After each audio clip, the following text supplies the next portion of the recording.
Today, we're stepping away from the day-to-day noise of price action to look at a force so big that it could rewrite the entire story of digital assets. Welcome to the Daily Crypto Deep Dive. For years, we've talked about retail adoption, institutional adoption, hedge fund allocation, and ETF inflows. But now there's a new layer forming above all of that. A level of capital so vast that even Wall Street would look small beside it. We're talking about sovereign wealth funds, the trillion-dollar investment arms of nations. They're quiet, conservative, and slow-moving. But when they shift, markets feel it. And right now, the early signs are that they're starting to look at crypto. So today we'll ask the $10 trillion question. What happens when the world's richest governments, from Norway to Saudi Arabia to Singapore, begin allocating real capital into Bitcoin, Ethereum, and the wider blockchain economy? How would that change price behavior, regulation, and even geopolitics? Let's begin with what sovereign wealth funds actually are. Think of them as national investment vehicles designed to turn natural resource income, trade surpluses, or pension contributions into long-term wealth. They're the quiet stewards of excess capital. Norway has one built from oil revenues. Saudi Arabia's PIF channels petrodollars into global assets. Singapore has two, GIC and Temasek, both investing across technology, real estate, and infrastructure. Collectively, these funds control an estimated $10 to $12 trillion in assets. That's roughly 5 times the entire crypto market, even before last week's correction. And that's just the official number. If you include state pension plans with similar mandates, the total is closer to 18 trillion.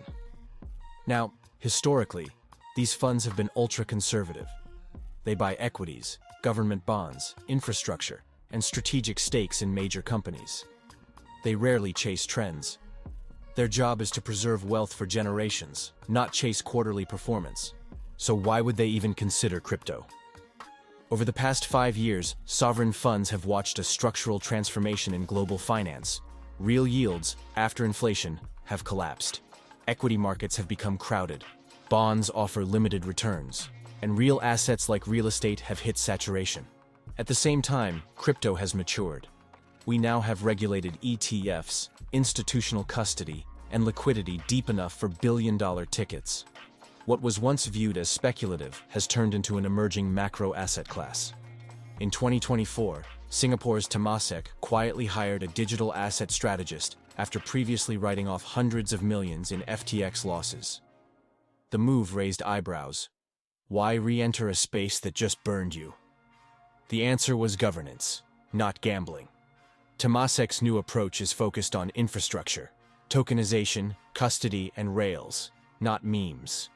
Around the same time, Norway's government pension fund Global, often called the Oil Fund, started referencing blockchain data in its alternative asset reports for the first time.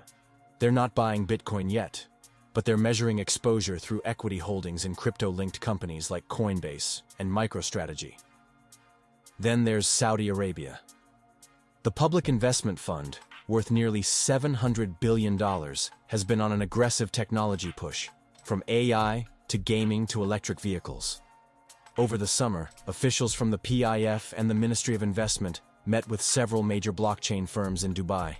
The topic wasn't speculation. It was tokenization of energy and logistics infrastructure. Sovereign wealth funds aren't necessarily chasing crypto prices. They're positioning for the tokenized economy. But those two things are increasingly connected. Because if tokenization takes off, crypto's underlying rails, Ethereum, Solana, Avalanche, even Bitcoin's Layer 2 networks, become the settlement layer for global capital. So let's play this forward. If even 1% of sovereign wealth capital moves into crypto, that's between $100 and $180 billion, roughly the size of the entire ETF inflow projections for the next 3 years. 1%. That's how asymmetric this conversation is, and 1% is plausible, because these funds already hold similar allocations in gold, infrastructure, and venture capital. They don't need conviction, they need validation. And that validation arrived this year when the world's largest asset managers, BlackRock, Fidelity, Franklin Templeton, secured approvals for spot ETFs. Once a product trades on a regulated exchange, it becomes investable under sovereign fund guidelines. The question is no longer if, it's when. We are going to take a quick break, but when we return, we will expose the major implications this will have on crypto. Stay with us. Avoiding your unfinished home projects because you're not sure where to start? Thumbtack knows homes, so you don't have to. Don't know the difference between matte paint finish and satin? Or what that clunking sound from your dryer is? With Thumbtack, you don't have to be a home pro. You just have to hire one. You can hire top-rated pros, see price estimates, and read reviews all on the app. Download Thumbtack today. An executive from one Middle Eastern fund said off-record earlier this year, "We can't buy Bitcoin directly yet, but we can buy the infrastructure." That means miners, exchanges, custody firms, and funds that bridge the gap. So let's imagine how it plays out over the next 5 years. Phase 1. Indirect exposure. Funds start taking minority stakes in crypto custody providers, blockchain software firms, and ETF issuers. Phase 2. Tokenized real assets. Think sovereign bonds or energy contracts issued on public blockchains. That's already being tested by Singapore and Hong Kong. Phase 3. Direct allocation. Once liquidity and regulation align, sovereign funds add Bitcoin or Ethereum exposure to their alternative portfolios. Each phase reinforces the last, and each one pulls crypto deeper into the heart of the financial system. Now, imagine the numbers. If Norway's fund allocated 0.5% of its $1.5 trillion portfolio, that's $7.5 billion. If Saudi Arabia's PIF matched that, another $3.5 billion. Add Singapore's GIC, Abu Dhabi's ADIA, and Kuwait's KIA, and you're near $20 billion, without touching China or the US. If even a handful of these funds went to 1%, the impact on liquidity would be seismic. We saw what $250 million in ETF inflows did to sentiment this week. Multiply that by 80 and stretch it over quarters instead of days. That's a macro re-rating, not a rally. But let's dig into why these funds are interested beyond pure returns. Sovereign wealth funds think in decades. They look for stores of value that can outlast political cycles. Bitcoin fits that psychology far better than short-duration bonds. Then there's diversification. Oil-rich nations want exposure to assets not tied to energy prices. Asian trade hubs want protection from dollar volatility. And European funds seek alternatives to overvalued equities. Crypto, for all its volatility, offers something unique. An asset not directly correlated to their existing holdings. That's the attraction. But what's stopping them? Regulation and optics. No fund manager wants to explain a 10% drawdown to a finance minister because Bitcoin dipped. But ETFs change that. They create a buffer of legitimacy. A position in a regulated ETF is politically safer than a direct wallet address. That's why Wall Street's involvement isn't just good for liquidity. It's the prerequisite for sovereign adoption. Once the ETF market proves stable, it becomes the channel for governments to participate indirectly without reputational risk. That's the quiet truth. ETFs aren't the end game, they're the on-ramp. So what happens geopolitically when nation-states start buying crypto? The first consequence is competition. If oil nations begin converting surplus revenues into Bitcoin or tokenized assets, it introduces a parallel reserve system outside the dollar's immediate control. That would accelerate de-dollarization, not through ideology, but through diversification. Imagine a future where the PIF holds Bitcoin reserves the way it holds gold, where Singapore's GIC settles cross-border infrastructure deals using stablecoins instead of SWIFT, where Norway tokenizes portions of its sovereign fund on Ethereum to improve transparency. That world isn't far-fetched anymore. The Bank for International Settlements is already testing cross-border CBDC settlement on permissioned blockchains. Sovereign funds could easily plug into those rails while maintaining exposure to the open crypto ecosystem through ETFs and custodians. And the geopolitical impact would be enormous. Crypto would no longer be a retail movement or even a hedge fund trade. It would become part of national strategy. That raises deeper questions. If state-level investors accumulate Bitcoin, does it still behave like a free market? Or does it start to mirror commodity control? What happens when governments, not individuals, own large chunks of the fixed supply. It's possible that Bitcoin's distribution becomes less democratic but more stable.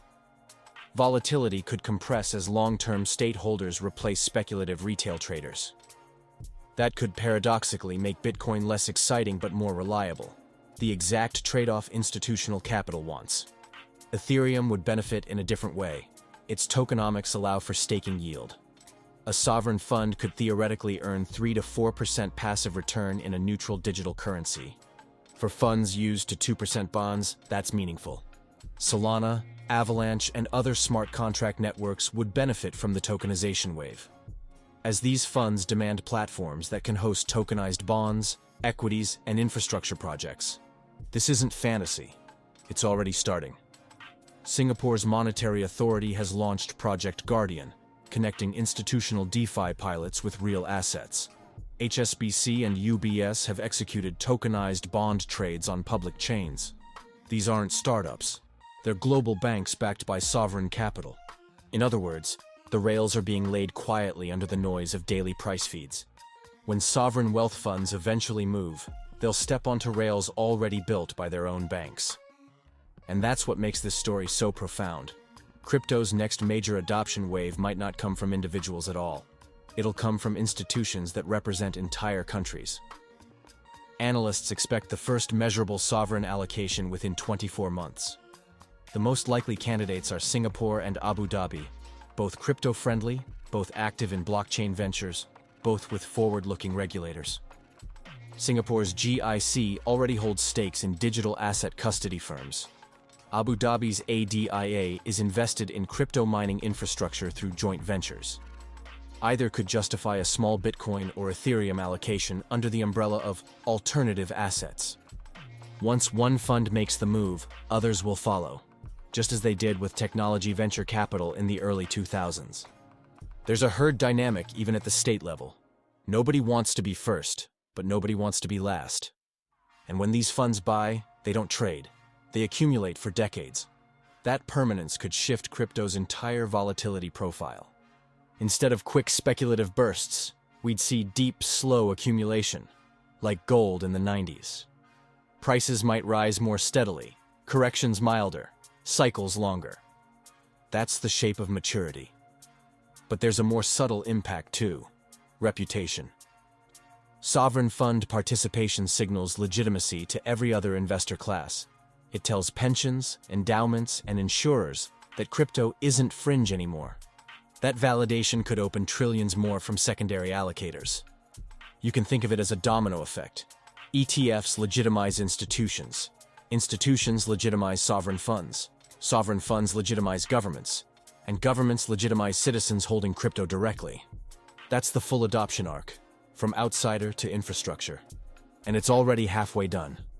So what are the risks? The biggest is control. If governments accumulate too much, decentralization weakens. There's also the question of sanctions and compliance. If state entities hold Bitcoin, how do you enforce penalties or freezes? Then there's data sovereignty. Blockchains are global, but regulation is local. Sovereign funds would need strict frameworks for custody, privacy, and audit. That's why tokenization, rather than raw crypto exposure, might be the first step. But every technological revolution begins with caution. Gold was once too volatile for central banks. Equities were once too risky for pensions. Now they're both pillars of institutional portfolios. Crypto is walking the same road, just faster. A research note from Cambridge Economics last month put it plainly. By 2030, digital assets will be part of the sovereign portfolio mix, not because of ideology, but because of arithmetic. Arithmetic meaning diversification math, the uncorrelated asset that improves overall return. In the end, sovereign wealth funds are fiduciaries. Their loyalty is to numbers, not narratives. If the risk-adjusted return makes sense, they'll buy quietly, methodically, and permanently. And when they do, the crypto landscape will change forever. Because at that moment, Bitcoin stops being a rebellion and becomes a reserve. Ethereum stops being an experiment and becomes an instrument.